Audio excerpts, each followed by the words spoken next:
Hello everyone, welcome to our channel. इस video में देखेंगे कक्षा 12 के विषय हिंदी का गृह कार्य जो कि दिनांक 20 सितंबर 2021 को दिया गया है। चलिए शुरू करते हैं गृह कार्य को करना। फर्स्ट क्वेश्चन दिया हुआ है, अस्थिर सुख पर दुख की छाया, पंक्ति में दुख की छाया किसे कहा गया है। यहाँ आंसर लिखेंगे, कवि ने समाज में पूंजीपतियों द्वारा किए गए अत्याचार तथा शोषण को दुख की छाया बताया है। इस शोषण का शिकार प्राय मजदूर या कमजोर वर्ग होते हैं। उनके पास सुख नाम मात्र के हैं, इसलिए कवि ने उनके सुख को अस्थिर बताया है। यह सुख कुछ पल के लिए भी नहीं रुक पाता है। सेकंड क्वेश्चन है, अशनि पास से शापित उन्नत शत वीर पंक्ति में किसकी ओर संकेत किया गया है। यहाँ आंसर लिखने हैं। इस पंक्ति के माध्यम से कवि ने दो लोगों की ओर संकेत किया है। पहला, कवि ने उस पूंजीपति वर्ग को संबोधित किया है जो किसानों मजदूरों का शोषण करते हैं। उन्हें इस बात का अहंकार है कि उनका कोई कुछ नहीं बिगाड़ सकता है। दूसरा, कवि बादल की ओर संकेत करता है। उनके अनुसार बादल क्रांति का आगाज करते हैं।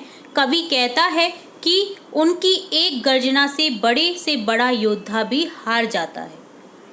नेक्स्ट थर्ड क्वेश्चन है, अट्टालिका नहीं है रे आतंक भवन, सदा पंख पर ही होता जल विप्लव प्लावन, व्याख्या करो।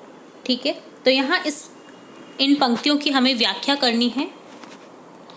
यहाँ लिखेंगे, प्रस्तुत पंक्तियों में कवि पूंजीपतियों पर व्यंग्य कर रहा है। उसके अनुसार पूंजीपति लोग ऊंची ऊंची इमारतों में रहते हैं।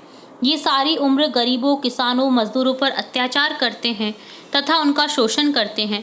अतः कवि के लिए पूंजीपतियों के ये मकान शोषण भवन हैं, जिनसे सारे अत्याचारों और शोषण का जन्म होता है। कवि आगे कहता है कि क्रांति का आगाज भी हमेशा गरीबों में होता है। ये लोग ही शोषण का सबसे बड़ा शिकार होते हैं। कवि ने इन्हें जल प्लावन की संज्ञा दी है।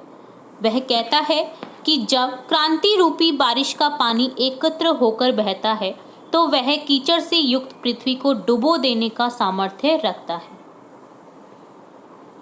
कवि ने पूंजीपतियों को कीचड़ की संज्ञा दी है जिसे क्रांति रूपी जल प्लावन डुबो देता है। नेक्स्ट फोर्थ क्वेश्चन है, विप्लव रव से छोटे ही हैं शोभा पाते, छोटा शब्द किसका सूचक है। यहाँ आंसर लिखेंगे, छोटा शब्द यहाँ शोषितों और सर्वहारा वर्ग का सूचक है।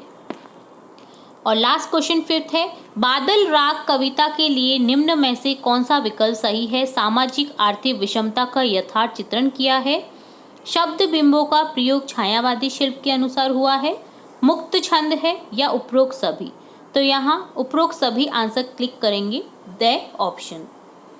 यहाँ बादल राग कविता के लिए सभी विकल्प सही हैं।